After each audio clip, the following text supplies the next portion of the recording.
C'est quoi la dyslexie et la réponse en couleur? Loin d'être bête, le dyslexique a un raisonnement différent. Quand il lit, les mots prennent vie.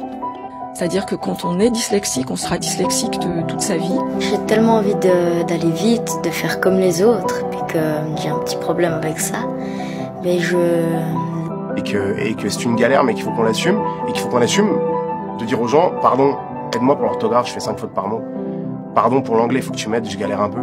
Pardon pour les maths, là j'ai pas réussi mon calcul. Et c'est pas pour ça que t'es un imbécile, et c'est juste que t'as, toi, un handicap. Les 10 auront beau travailler, leurs difficultés ne s'effaceront pas.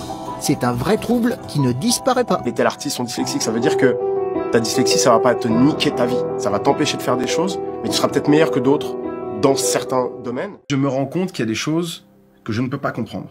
Comme par exemple? Ça va vous faire rire parce que c'est ridicule. Il n'y a rien de ridicule dans ce que vous dites.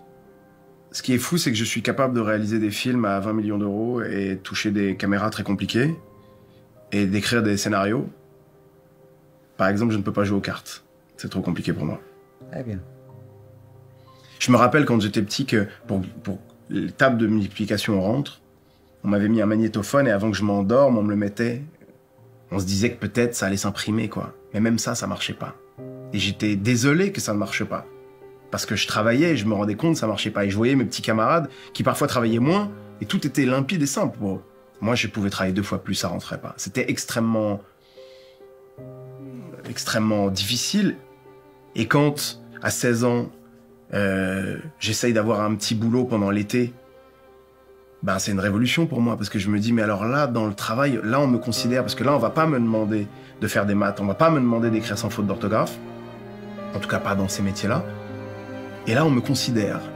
Ce qui était quelque chose de compliqué, parce que dans ma vie d'élève, le seul moyen que j'avais qu'on me considère, c'était d'être un peu le bagarreur, c'était parfois d'être un peu violent, ou d'être un petit peu, oui, un peu violent, quoi.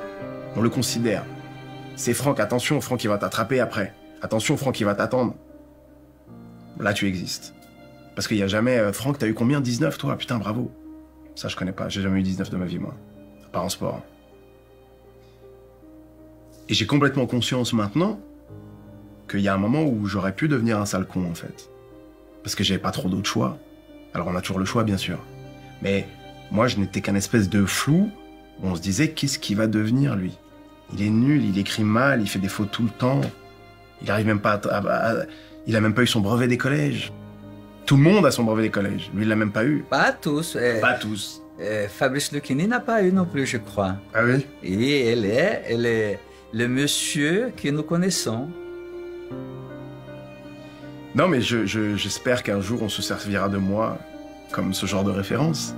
En disant, bah lui, il était dyslexique et puis il a quand même fait ça. Bien évidemment. Mais la réalité, c'est celle-là. C'est une réalité qu'il a fallu assumer pour pouvoir l'affronter. Et cette réalité, c'est, oui, pendant toute ma jeunesse et mon adolescence, j'ai été source de soucis, de déception pour mes parents. Et maintenant, c'est facile à dire, puisque j'ai transformé ça et que j'espère maintenant être une source de fierté. Mais il faut assumer qu'il y a eu ça, et assumer aussi que ça aurait pu basculer à ce moment-là, et assumer que ça crée une fracture avec les parents. Et quand on a plus ce modèle, qu'on n'essaye même plus de les rendre fiers parce que on n'en a pas les capacités. Parce que à ce moment-là, quand on est un enfant, le référent, c'est l'école, c'est le professeur, c'est ses résultats scolaires, c'est le bulletin.